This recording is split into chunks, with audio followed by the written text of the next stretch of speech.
Hey everybody, this is JJ with How to Fix My. Appreciate y'all watching this video. I hope it's helpful for y'all. This is a 2002 F150. It's got a 4.2 in it. I'm going to be doing a cam sensor and a synchronizer in it for the cam. As you'll see right here at the beginning, that's me right there. The guy you see in the background here is my friend Joe. It's his truck. And he was having the cam code, and also whenever he would crank it up, it would lope. As you'll see in a minute, we'll vacuum out the broken cam sensor. It actually melted. Please don't forget to subscribe to my channel. I know that y'all hear this on every single video, but without subscribers we can't do the videos. It's just pointless for us. But hey, I'm going to say enough about that. But anyways, just my little ad right there. Right here I'm taking the upper radiator hose off. Just going to drain your coolant down about halfway and pop that upper radiator hose off. Right here I'm actually taking the two bolts out the top of the cam sensor. The cam sensor bolts right on top of the synchronizer. It's really easy to get to. Well, let me take that back. Once you get a few components out the way, it's easier to get to. It has two little 5.5 socket. Is the socket size 5.5 millimeter? Is the size of the bolts going into the cam sensor. What I went ahead and did right here was I just undid the coolant pipe. It had one bolt holding it down. It just slides right into the top of the water pump there with an O-ring. Just be careful and just kind of wiggle it out, and you won't have any problems with it. If you go jerking on it and prying on it, you may tear that O-ring up. So when you go get your cam sensor, you may want to get you a new O-ring too. But right here you'll see as I wiggle it myself, I wiggle it around and slide it out of there, and we didn't have any trouble with the O-ring. But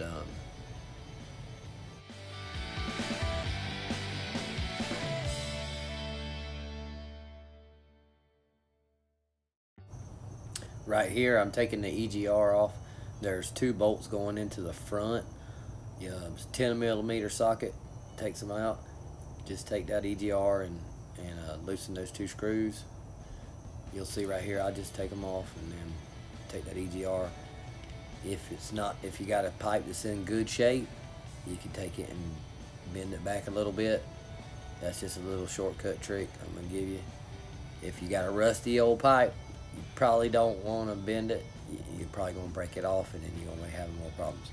But you can see that pipe that I'm working on right there to the left, right in front of my left hand, that silver pipe, that right there is the EGR pipe, and that was in real good shape. So I take it and I actually fold it back and give it a little bend, and when I put it back on, I just bend it right back in place.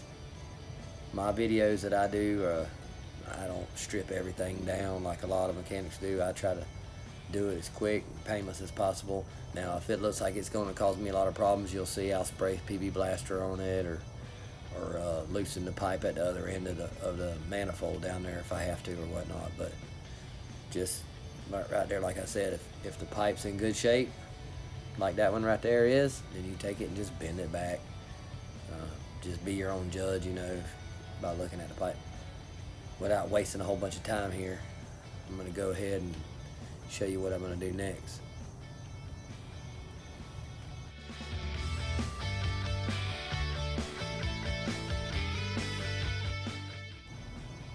Going to give that pipe a pull right over the top of that alternator.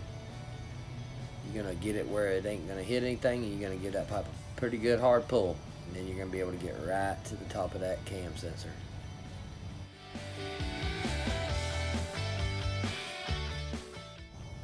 As you'll see coming up right here, I went ahead and took the cap, the actual sensor part off the top of the synchronizer, and I'll show you right there. If you look down in there, the metal piece that spins around, the sensor sits over that, and it actually counts every time it goes around. I'm vacuuming out the melted pieces. It actually broke and the magnet fell down in there. All it is a magnet. It's a pickup. Every time that engine spins, it counts. And that right there is how the engine knows when to fire, when to inject fuel. And what I didn't tell you is right here I actually realized that that synchronizer was bent when I started vacuuming it, and this right here is where I decided, well, I need to go on and get a synchronizer. So we stopped the video here and we went on to the auto parts store. We got a brand new synchronizer, and it actually come with a new cam cap, so, or the sensor part that bolts on top. I call it the cam cap. But anyway, so we end up putting a whole new synchronizer in and replacing the whole shaft, the synchronizer. And I'll show you whenever I'm setting it back in how to set it back in there. It's not hard at all. You just got to make sure you get that oil pickup rod down in there that drives the oil pump.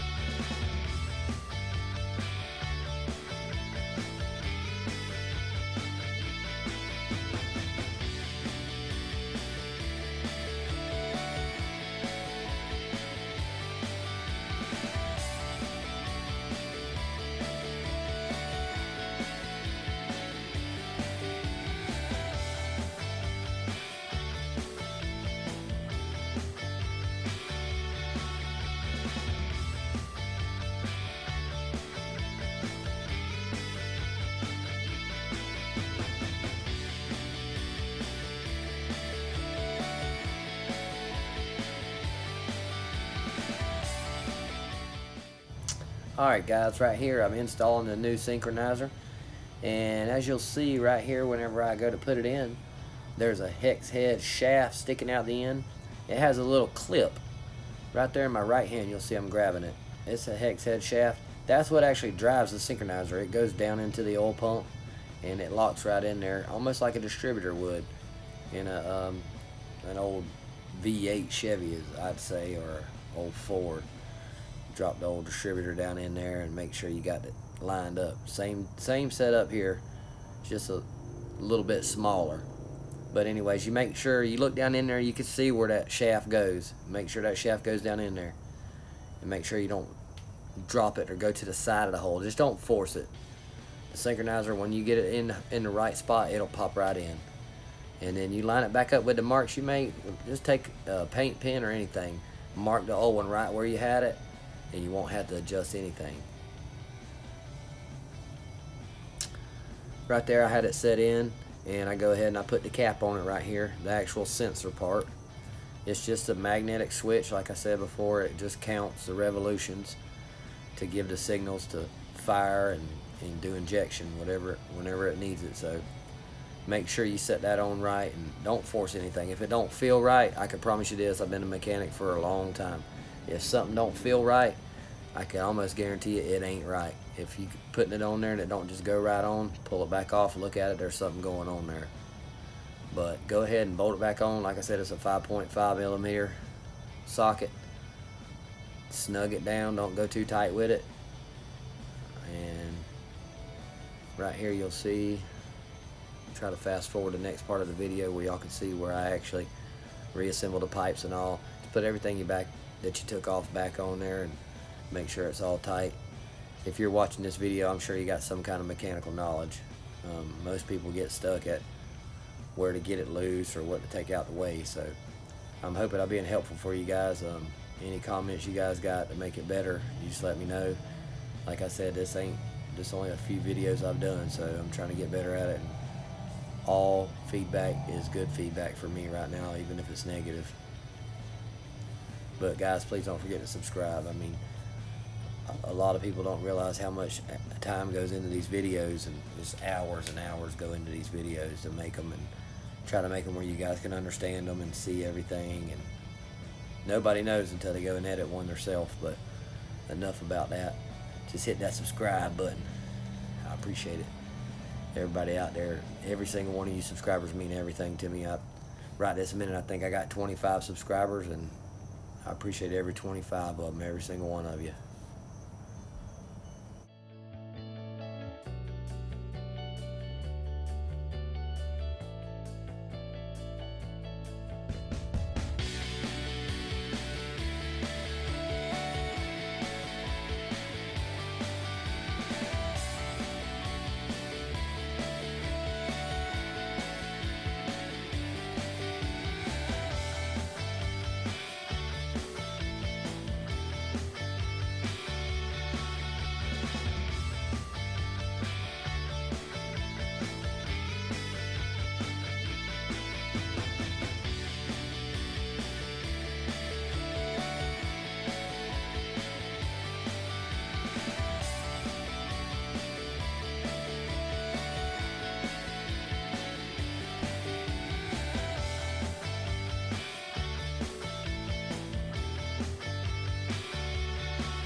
Right here we're reinstalling the coolant hose, the upper radiator hose, and get a little tricky right here. It only does go on one way. Make sure you turn it the way where it doesn't rub your hoses.